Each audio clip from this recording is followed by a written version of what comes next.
Hi అండి, నమస్తే. Welcome to Rohini Krishna's world.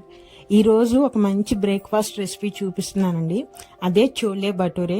మనము రెగ్యులర్గా ఎప్పుడు తినే పూరి కర్రీ కాకుండా ఈసారి నార్త్ ఇండియన్ స్టైల్లో మనం చోలే భటూరే చేసుకున్నాము. మరి అది ఎలా చేయాలో మీకు కూడా చూపిస్తాను. నేను ఇక్కడ ముందుగా శనగలు తీసుకున్నానండి. ఒరిజినల్గా చోలే కర్రీలో ఈ బ్లాక్ శనగలనే వాడతారు. అవి ఇష్టము ఉండవు అనుకున్న వాళ్ళు బాంబే శనగలు ఉంటాయి కదా, అది వైట్ శనగలు, అవైనా తీసుకోవచ్చు. నేను ఫస్ట్ ఈ శనగలను తీసుకొని నైటే నానబెట్టేసానండి. లేదు మనం ఈవినింగ్ చేసుకుంటాం అనుకున్నప్పుడు మార్నింగ్ నానబెట్టేసుకోవాలి. శనగలు అనేది బాగా నానాలండి. ఇలా శనగలు నానిన వాటిని ఒక కుక్కర్లోకి తీసేసుకొని దానిలోకి నేను 1 ఇంచు దాల్చిన చెక్క అండి, అలానే 2 లవంగాలు, ఒక చిన్న అనాస పువ్వు ముక్క అండి, అది చిన్నదే వేయాలి, అనాస పువ్వు మొత్తం వేయకూడదు. ఇంకా దీనిలోకి డార్క్ బ్రౌన్ కలర్ కోసమని టీ పౌడర్ కూడా యాడ్ చేస్తారండి. అది వేసేటట్టయితే ఒక క్లాత్ లో టీ పౌడర్ తీసుకొని అది ఈ శనగల్లో వేసేసేయాలి. నేను తీసుకోవడమే బ్లాక్ కలర్ శనగలు తీసుకున్నాను కాబట్టి ఇప్పుడు అవి ఏం చేయట్లేదు. అలా తీసుకున్న దాంట్లో నేను 2 గ్లాసులు వాటర్ పోసేసి కుక్కర్లో 3 విజిల్స్ వచ్చే వరకు నేను పెట్టేసుకుంటున్నానండి. శనగలు అనేవి మెత్తగా ఉడకాలి. ఈ లోపు నేను భటూరే కోసము అంటే పూరి కోసము ఆ పూరి ఎలా కలుపుకోవాలో చూపిస్తున్నాను. నేను ఇక్కడ ఒక 1/2 కప్పు బాంబే రవ్వ తీసుకుంటున్నాను. దీనిలోకి అంటే మన పూరి పిండి ఎంతైతే కలుపుకుంటే దానికి సరిపడా సాల్ట్ వేసేస్తున్నానండి. అలాగనే ఒక 1/2 కప్పు రవ్వకి కప్పు పెరుగండి. ఇప్పుడు ఈ 3 బాగా మిక్స్ చేసేసుకోవాలి మనము.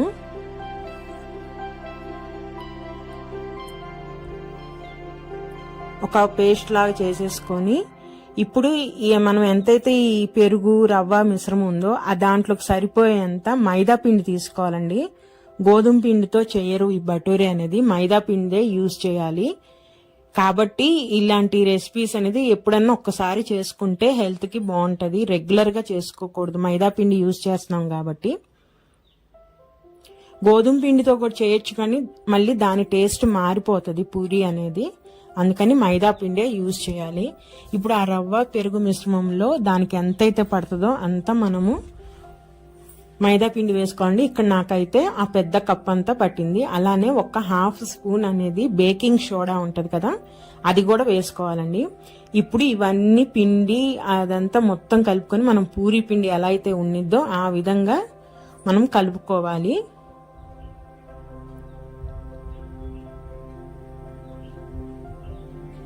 చూసారా, వీడియోలో చూపిస్తున్న విధంగా ఒక 5 నిమిషాల పాటు పిండిని బాగా అలా ఒత్తుకోవాలండి. సాఫ్ట్ గా ఉండాలి పూరి పిండి అనేది. చూసారా, అంత సాఫ్ట్ గా ఉన్నా చేతికి ఏం అంటుకోవట్లేదు కదా, ఆ విధంగా కలుపుకోవాలి. ఇప్పుడు దీన్ని మూత పెట్టేసి మనము ఒక 10 నిమిషాలు నాననిద్దాము. ఈ లోపు కర్రీ ప్రిపేర్ చేద్దామండి. శనగలు 3 విజిల్స్ వచ్చినాయి. మొత్తము ఆవిరంతా పోయే వరకు వెయిట్ చేసేసి నేను లిడ్ ఓపెన్ చేస్తున్నాను.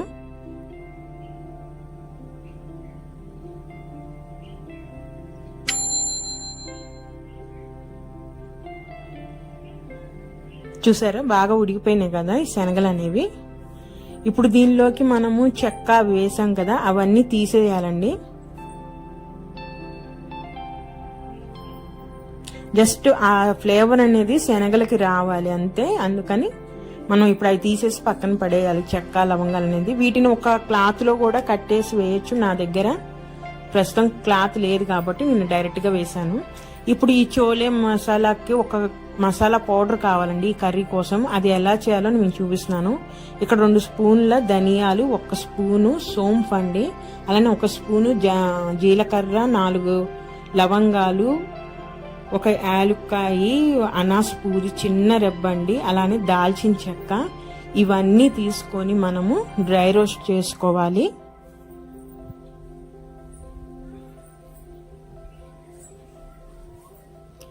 ఒక దాని తర్వాత ఒకటి వేసుకుంటూ మాడకుండా లైట్ గా డ్రై రోస్ట్ చేసుకోవాలండి వీటన్నిటిని. ఇది హోమ్ మేడ్ మసాలా అండి. మనకి రెడీమేడ్ గా కూడా చోలే మసాలా అనేది దొరుకుతుంది. కాకపోతే మనం ఎప్పుడో ఒక్కసారి చేస్తాం కాబట్టి ఒకసారి యూజ్ చేసి మసాలా పక్కన పెట్టినప్పుడు మళ్ళీ ఎప్పుడైనా చేసినప్పుడు ఆ ఫ్లేవర్ ఉండదండి, మనం ఓపెన్ చేస్తాం కాబట్టి. అలా కాకుండా ఇట్లా హోమ్ మేడ్ మసాలా అయితే అప్పటికప్పుడు వేస్తాం కాబట్టి ఫ్రెష్గా బాగుంటుంది మసాలా అనేది. ఇప్పుడు అవి ఎప్పుడైతే వేగినాయో దాంట్లోకి మన కారానికి తగ్గట్టు ఎండుమిర్చి అండి, ఇవి ఎండుమిర్చి కూడా వేసి వేయించాలి.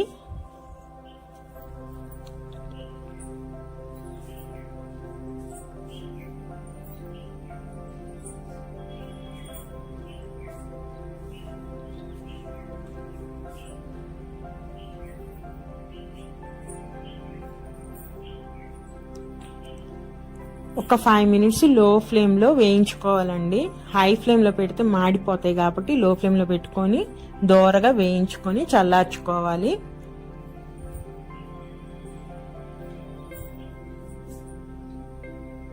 నేను వీటన్నిటిని వేరే ప్లేట్లోకి తీసేసుకుంటున్నానండి, చల్లారిపోతాయి. ఈ లోపు నేను కర్రీకి ఒక బాండీ పెట్టుకుంటున్నాను. దాంట్లో కొంచెం నెయ్యి వేస్తున్నానండి. నెయ్యి వేసుకోవచ్చు, బటర్ వేసుకోవచ్చు, అవేమి లేకపోతే ఆయిల్ కూడా వేసుకోవచ్చు. నేనైతే కొంచెం గీ అండ్ ఆయిల్ కూడా వేసుకుంటున్నాను.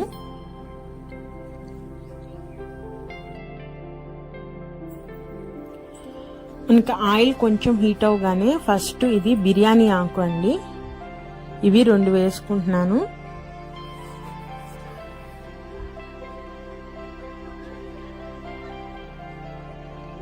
కొంచెం బిర్యానీ ఆకు ఫ్రై అవగానే ఉల్లిపాయలండి, నేను ఇక్కడ ఒక పెద్ద ఉల్లిపాయ సన్నగా ముక్కలుగా కట్ చేసేసుకొని ఆయిల్లో ఫ్రై చేస్తున్నానండి. మీడియం సైజు ఉల్లిపాయలు అయితే 3 తీసుకోవాలి. నా దగ్గర పెద్ద ఉల్లిపాయ ఉంది కాబట్టి 1 తీసుకొని సన్న ముక్కలుగా కట్ చేసేస్తున్నాను. ఈ ఉల్లిపాయ అనేది మంచిగా ఫ్రై అవ్వాలండి. ఉల్లిపాయ ఫ్రై అవగానే దానిలోకి అల్లం చిన్నులపాయ పేస్ట్ అండి, ఇది నేనైతే ఇక్కడ 1 స్పూన్ యాడ్ చేసేసి ఈ అల్లం చిన్నులపాయ పేస్ట్ కూడా పచ్చివాసన పోయే వరకు బాగా వేయించుకోవాలి. అలా ఉల్లిపాయలు అల్లం చిన్నులపాయ పేస్ట్ బాగా వేగగానే దానిలోకి ఇప్పుడు మనము టమాటా ప్యూరీ అండి, అంటే నేను ఇక్కడ మీడియం సైజు టమాటాలు 3 టమాటాలు తీసుకొని మెత్తటి పేస్ట్ లాగా తయారు చేశాను. ఈ పేస్ట్ని మనము ఉల్లిపాయ మిశ్రమంలో వేసేసి బాగా వేయించాలి, పచ్చి వాసన పోయే వరకు బాగా వేయించాలండి టమాటా అనేది.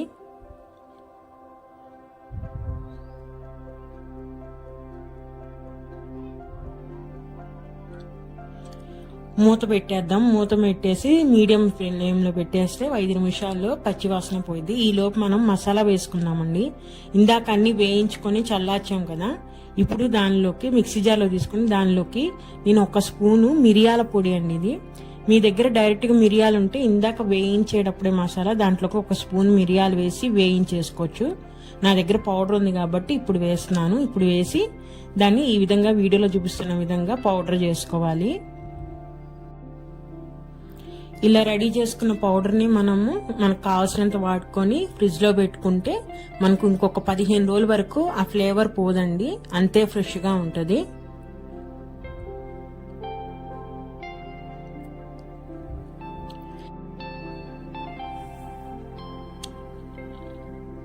ఉడకబెట్టిన శనగలు ఉన్నాయి కదండి, దాంట్లో నుంచి నేను ఇక్కడ కొంచెం శనగలు తీసుకొని ఇప్పుడు దీన్ని పేస్ట్ చేస్తానండి. ఎందుకంటే మన గ్రేవీ అనేది కొంచెం థిక్నెస్ రావటం కోసము ఈ విధంగా పేస్ట్ చేసుకోవాలి. మెత్తటి పేస్ట్ కాకపోయినా కొంచెం కచ్చా పచ్చగా అయినా వీడియోలో చూపిస్తున్న విధంగా ఆ విధంగా కొన్ని వరకు శనగలు పేస్ట్ చేసుకొని రెడీగా పెట్టుకోవాలి. ఇప్పుడు మూత తీసి చూద్దామండి. టమాటా అనేది బాగా వేగింది కదా, ఎందుకంటే చుట్టూ ఆయిల్ అనేది బయటకు వచ్చింది కాబట్టి టమాటా బాగా ఫ్రై అయిపోయింది. ఒకసారి ఆయిల్ అంతా కలిపేసుకొని కర్రీలోకి ఇప్పుడు దీనిలో కావాల్సిన ఎక్స్ట్రా మసాలాలు యాడ్ చేద్దామండి.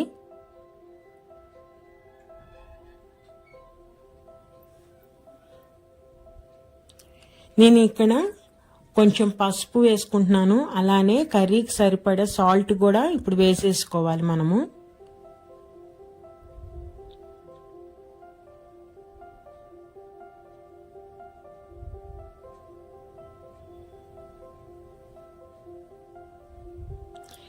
ఇప్పుడు పసుపు సాల్ట్ అనేది టమాటా మిక్స్లో కలిపేసుకోవాలి బాగా.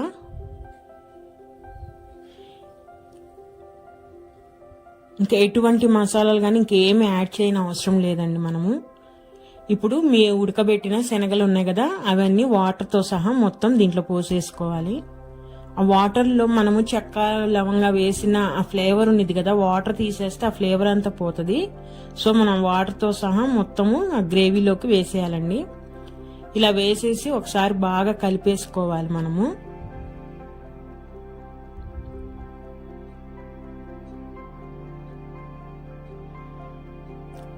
ఇప్పుడు మూత పెట్టేసి మనం ఒక 5 నిమిషాల పాటు మగ్గిద్దామండి, మీడియం ఫ్లేమ్లో పెట్టుకుని. ఎందుకంటే ఈ శనగలకి ఆ టమాటా ఫ్లేవర్ అదంతా పడుతుంది. ఇప్పుడు ఒకసారి మూత తీసేసి ఒకసారి కలుపుకుందాం మొత్తము. ఇప్పుడు మనం ఇందాక శనగలు కొంచెం పేస్ట్ చేసుకున్నాం కదా, ఆ పేస్ట్ మొత్తం వేసేసేయాలండి. దీనివల్ల ఏమవుతుంటే కర్రీ అనేది కొంచెం థిక్గా వస్తుంది మనకి. అలానే మసాలా అండి, మనం మసాలా పౌడర్ తయారు చేసుకున్నాం కదా, ఆ పౌడర్ మొత్తం వేసేస్తున్నాను నేను దీంట్లో.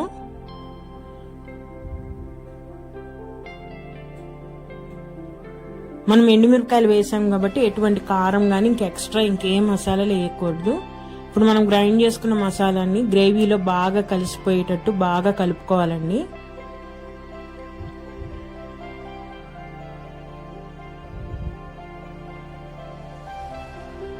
బాగా మిక్స్ చేసేసుకొని, కర్రీ కనుక మరీ థిక్గా ఉంటే కొంచెం వాటర్ కూడా పోసుకోవాలండి. ఇప్పుడు మనము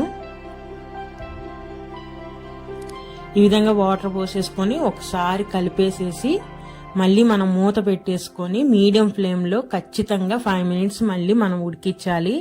ఈ టైంలోనే ఒకసారి సాల్ట్ కూడా చెక్ చేసుకుంటే మనము ఏమైనా తగ్గితే యాడ్ చేసేసుకోవచ్చు. జస్ట్ ఒక 5 మినిట్స్ చాలండి.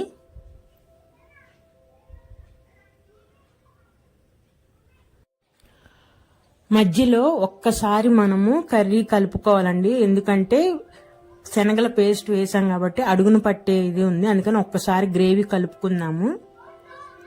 అలా ఒకసారి కలిపేసేసుకొని మూత పెట్టేసుకొని ఇంకొక 2 మినిట్స్ మనము మగ్గించుకోవాలి. చూసారా, చుట్టూరు ఆయిల్ అనేది పైకి తేలింది కదా, కర్రీ అనేది కరెక్ట్గా కుక్ అయిపోయిందండి. చూసారా, మన చోలే కర్రీ రెడీ. ఇంకా మనము స్టవ్ ఆఫ్ చేసేసి మనం కర్రీ పక్కన పెట్టేసుకొని బటూరే ప్రిపేర్ చేసుకుందాము.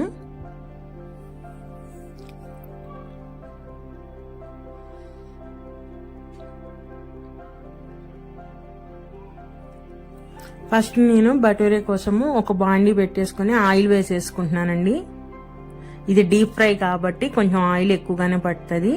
ఇందాక మనం కలుపుకున్న పూరీ పిండి నుంచి చిన్న చిన్న ఉండలు తీసుకొని ఈ విధంగా రౌండ్గా ఒత్తుకోవాలండి.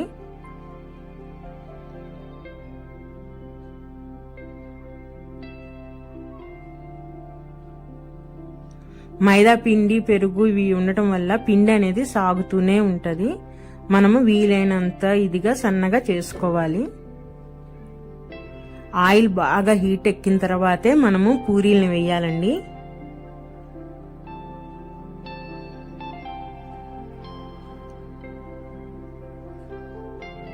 మాడిపోకుండా బటూరిని అటు ఇటు కాల్చుకోవాలి. ఇది మైదా పిండితో వేసాం కాబట్టి లోపల పచ్చిగా ఉండే అవకాశం ఉంది.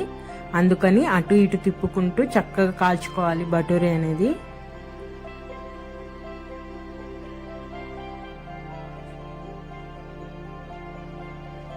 బటూరి అనేది తినేటప్పుడు మనకి చాలా సాఫ్ట్గా అలా ఉంటుందండి, బన్ లాగా అనిపిస్తుంది, కొంచెం మెత్తగా.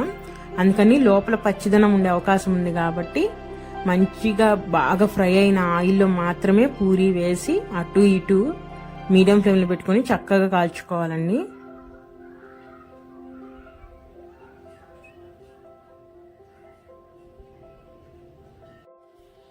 ఈ విధంగా మనం రెడీ చేసుకున్న బటూరీలు మొత్తము మనం ఆయిల్లో ఫ్రై చేసేసుకోవాలి. అంతేనండి, మన చోలే బటోరే రెడీ అండి. చూసారా, చోలే కర్రీ కూడా పర్ఫెక్ట్ కలర్లో ఉంది కదా. మనము అలా కాకుండా వైట్ శనగలు తీసుకుంటే కనుక కలర్ అంటే గ్రేవీ కలర్ అనేది కొంచెం లైట్గా ఉంటుంది. ఎంత ఈజీగా మనం చోలే బటోరే ఇంట్లోనే రెడీ చేసుకోవచ్చండి. వీటి కోసం రెస్టారెంట్ వరకు మనం వెళ్ళవలసిన అవసరమే లేదు. ఒకసారి పూరి చూపిస్తాను. చూసారా, లోపల వరకు పూరి అనేది కాలి ఎంత మంచిగా ఫ్రై అయిందో.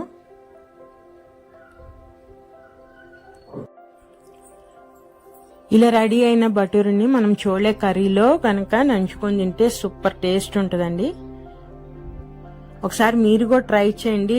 చాలా ఈజీగా రెడీ చేసుకోవచ్చు ఈ చోలే బటూరి అనేది. మరి ఇదేనండి ఈరోజు వీడియో. నా వీడియోస్ కనుక నచ్చితే ప్లీజ్ సబ్స్క్రైబ్ చేయండి, లైక్ చేయండి. మరొక మంచి వీడియోతో మళ్ళీ కలుస్తాను. ఉంటానండి, బాయ్.